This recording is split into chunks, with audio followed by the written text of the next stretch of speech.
Hi hello అందరికీ నమస్తే. Welcome to Bhargavi kitchen. ఈరోజు మన కిచెన్లో రాగి లడ్డు ఎటువంటి షుగర్ కానీ లేకపోతే బెల్లం కానీ ఏది యూస్ చేసుకోకుండా ఎంతో టేస్టీగా ఎంతో రుచిగా చాలా స్వీట్గా ఈ రాగి లడ్డు అనేది ప్రిపేర్ చేశాను. దీని ప్రాసెస్ కూడా చాలా తేలికండి. ఒక్క 10 నిమిషాల్లో ప్రాసెస్ అనేది అయిపోతుంది. ఇక నేను స్టవ్ మీద ఒక బాండి పెట్టేసి దానిలోకి ఒక స్పూన్ దాకా నెయ్యి తీసేసుకున్నాను. ఇక్కడ నేతిలో నేను కాజు బాదంని డ్రై ఫ్రూట్స్ అయితే వేయించేసేసుకుంటున్నాను. ఇక్కడ మీరు కిస్మిస్ అనేది తీసుకోవద్దు. కాజు బాదం కానీ పిస్తా మీరు యాడ్ చేసుకోవచ్చు ఇక్కడ నట్స్ అనేవి. ఇలా నేను డ్రై ఫ్రూట్స్ అనేది ఏం చేసేసి ఇక్కడ డ్రై ఫ్రూట్స్ వరకే పక్కన పెట్టేసేసుకుంటున్నాను. అదే బాండీలో ఉన్న నెయ్యితోనే ఇక్కడ నేను 1 కప్పు దాకా రాగి పిండి అనేది వేయించేసేసుకుంటున్నాను.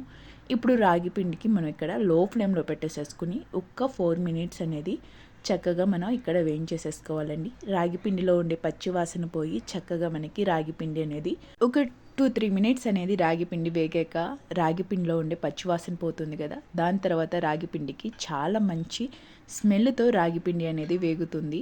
ఇలా లో ఫ్లేమ్లో మనం ఇలా తిప్పుకుంటూ చక్కగా వేయించుకోవాలి రాగి పిండి అనేది.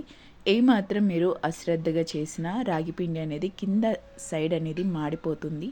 చక్కగా ఇలా 5 మినిట్స్ అనేది లో ఫ్లేమ్లో నేను ఇక్కడ రాగి పిండి వేయించేసేసుకుని ఇంకా స్టవ్ ఆఫ్ చేసేసి పక్కన పెట్టేసేసుకుంటున్నాను. చూడండి చక్కగా మనకి రాగి పిండి అనేది వేగింది. ఇప్పుడు నేను ఒక మిక్సీ జార్లోకి నేను 1 కప్పు రాగి పిండికి 1 కప్పు దాకా ఇత్తనాలు తీసేసుకున్న ఖర్జూరం పండును తీసేసుకుంటున్నాను.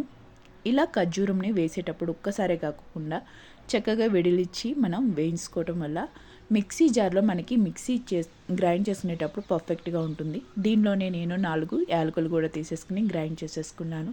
ఇలా ఖర్జూరాన్ని ఒకసారి గ్రైండ్ చేసుకున్నాక మరొకసారి మనం ఏదైనా యాడ్ చేసుకునేటప్పుడు అంటే ఖర్జూరంని ఒకసారి గ్రైండ్ చేస్తే మనకి అది ముద్దగా అయిపోతుందండి. ఇలా ఖర్జూరాన్ని మళ్ళీ విడలుగొట్టి దానిలో డ్రై ఫ్రూట్స్ కూడా వేసేసుకుని మరొకసారి అయితే చక్కగా నేను పేస్ట్ లాగా చేసేసుకుంటున్నాను. చూడండి చక్కగా మనకి ఇక్కడ వాటర్ అనేది ఏది యూజ్ చేయట్లేదు. దీనిలో నేను నూనె కానీ నెయ్యి కానీ ఏది వేయలేదండి. జస్ట్ ఖర్జూరం డ్రై ఫ్రూట్స్ అనేది ఇక్కడ మిక్సీకి గ్రైండ్ చేసి పక్కన పెట్టేసేసుకున్నాను.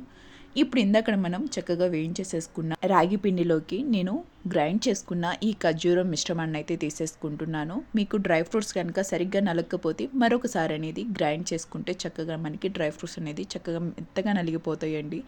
మనకి డ్రై ఫ్రూట్స్ అనేది డిఫరెంట్ కూడా అనిపించదు. ఈ విధంగా నేను రాగి పిండిలోకి ఈ ఖర్జూరం మిశ్రమాన్ని తీసేసుకుని మన చేతితో చక్కగా మనకి మొత్తాన్ని మిక్స్ అయ్యే విధంగా పిండి అదేవిధంగా ఖర్జూరం మిశ్రమాన్ని కూడా మొత్తాన్ని ఈ విధంగా మనం మిక్స్ చేసుకుంటూ ఇలా ఉండలాగా అనేది చేసుకోవాలి. చూడండి ఇలా మొత్తం మిశ్రమాన్ని మనం మిక్స్ చేసుకునేటప్పుడు ఏ విధమైన వాటర్ కానీ లేకపోతే నెయ్యి కానీ ఏది యూజ్ చేయొద్దండి. మనకి చక్కగా మనం లడ్డూలు చేసుకున్న ఆ లడ్డూలు అనేది ఒక 1 మంత్ పాటు చక్కగా నిలువ ఉంటాయి అన్నమాట. అంటే ఏది మనం తడి తగిలితే అది ఏ లడ్డు అయినా సరే ఎంత పెద్ద లడ్డు అయినా సరే నిలువ ఉండదు. జస్ట్ ఒక వారం రోజులు లేకపోతే 2 or 3 డేస్ మాత్రమే నిలువ ఉంటాయి. ఇలా మొత్తాన్ని మనం డ్రై ఫ్రూట్స్ మిశ్రమంతోనే మొత్తాన్ని మిక్సర్ని మనం మిక్స్ చేసుకోవటం లడ్డు మంచి టేస్టే కాదు మీకు 1 మంత్ అన్నా సరే లడ్డు అనేది చెక్కు చెదరదు. ఫస్ట్ మీకు ఏ విధమైన తిన్న ఫీలింగ్ ఉంటుందో ఎండ్ వరకు సేమ్ అదే ఫీలింగ్ ఉంటుందండి. లడ్డు చాలా మంచి టేస్ట్గా ఉంటుంది.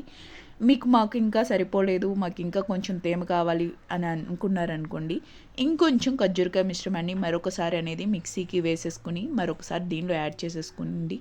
మీకు కావాల్సిన కొంచెం గుజ్జు అనేది మనకు వస్తుంది. ఇక్కడ నేను మొత్తం మిశ్రమాన్ని అయితే ఇక్కడ రాగి పిండిని ఈ విధంగా మొత్తం మిక్స్ చేసేసుకుని చివరికి అంటే మనకి లడ్డు చేసే విధంగా మనకి మిశ్రమం అనేది ఉండాలి.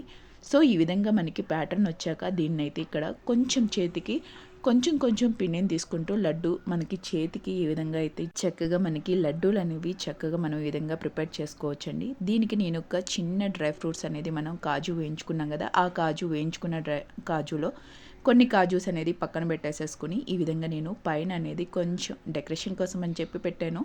ఈ విధంగా నేనైతే లడ్డూస్ అనేవి చక్కగా చేతితోనే ఈ విధంగా మనం ప్రిపేర్ చేసుకోవచ్చు. చాలా టేస్టీగా ఉంటాయి. నేను చేసిన లడ్డూస్లో నాకు బాగా ఇష్టమైందని కూడా చెప్పచ్చు.